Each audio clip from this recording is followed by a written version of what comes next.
কিভাবে বিএনপির একজন নেত্রী বলছেন আমরা চাইলে এখানে গুন্ডা নিয়ে আসতে পারতাম, অর্থাৎ গুন্ডার পৃষ্ঠপোষকতা ওনারা দিয়ে আসছেন।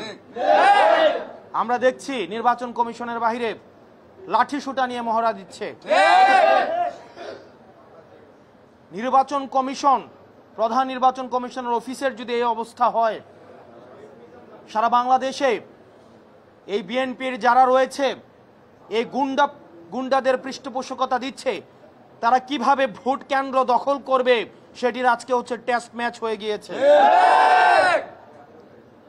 এবং এইসব নেতাকর্মী বাংলাদেশে কিভাবে, হাসিনার সময় আমরা বলতে শুনেছি, হাসিনা বলতো 20টা হুন্ডা 10টা গুন্ডা নির্বাচন ঠান্ডা।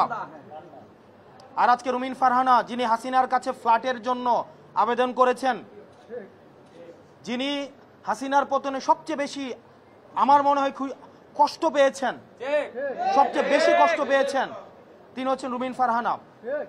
আমরা 15 আগস্টে আওয়ামী লীগ থেকেও বেশি আওয়ামী লীগ পণ্য যাদেরকে মনে হয় তাদের মধ্যে রুমিন ফারহানা অন্যতম। উনি সব সময় বলে থাকেন বিগত 15 বছর নাকি উনি অনেক ভালো ছিলেন। উনি অবশ্যই ভালো থাকবেন, কারণ উনি যত ধরনের আওয়ামী সুবিধা রয়েছে সব ধরনের সুবিধা উনি নিয়েছেন।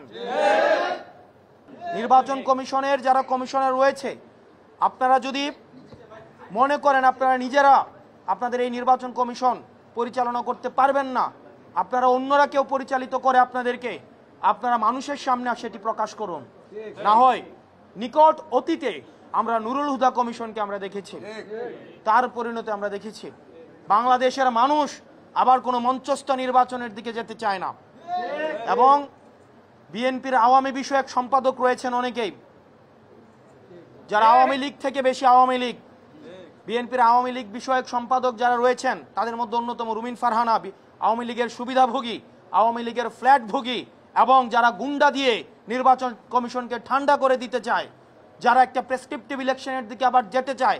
আমরা এই বিএনপির আওয়ামী বিষয়ক সম্পাদকদেরকে বলবো, আপনারা জনগণের পালসকে বুঝুন, 24 পরবর্তী জনগণের পালসকে বুঝুন, নতুবা আবার বাংলাদেশের সংকটের দিকে যাবে। এবং তাদের কারণেই আমরা বিশ্বাস করতে চাই বিএনপি এখনো পর্যন্ত গুন্ডাতন্ত্র, তারা যেই বিএনপির এই ফজলু সাহেব, উনাকে এখনো পর্যন্ত আমরা সম্বোধন করছি, সম্মান দেখাচ্ছি, কিন্তু উনি যে ধরনের বক্তব্য দিচ্ছেন এবং রুমিন ফারহানা যে ধরনের বক্তব্য দিচ্ছেন, যে ধরনের কার্যক্রম পরিচালনা করছেন, আমরা ধরে নিব এগুলো হচ্ছে বিএনপির হাই কমান্ডের ইনস্ট্রাকশন। এবং আজকের নির্বাচন কমিশনে যেই ঘটনাটি ঘটেছে সেই বিষয়ে বিএনপি কি অবস্থান নেয় সেটির প্রতি আমরা নজর রাখব। এবং পুলিশ ভাইরা যারা রয়েছেন, আমরা আপনাদের প্রতি আবেদন জানাবো, আপনারা দয়া করে ক্ষমতামুখী হওয়ার কোনো প্রয়োজন নাই। আপনারা দেখেছেন নির্বাচনের আগের রাতে যে ওসিরা, যে এসপিরা, যে পুলিশরা টাকা খেয়ে নির্বাচন করে দিয়েছে, আমির নির্বাচন করে দিয়েছে, তাদের আজকে পরিণতি কি হয়েছে। আপনারা জনগণের পক্ষে থাকেন, জনগণ আপনাদেরকে বাঁচাবে, কোন রাজনৈতিক দল আপনাদেরকে শেল্টার দিতে পারবে না। যদি জনগণ আপনাদের পাশে থাকে তাহলে এই হুন্ডা গুন্ডার রাজনীতি বাংলাদেশে আর পুনর্স্থাপিত হবে না। আমরা এই গুন্ডার রাজনীতি আমরা ভারতে পাঠিয়ে দিয়েছি।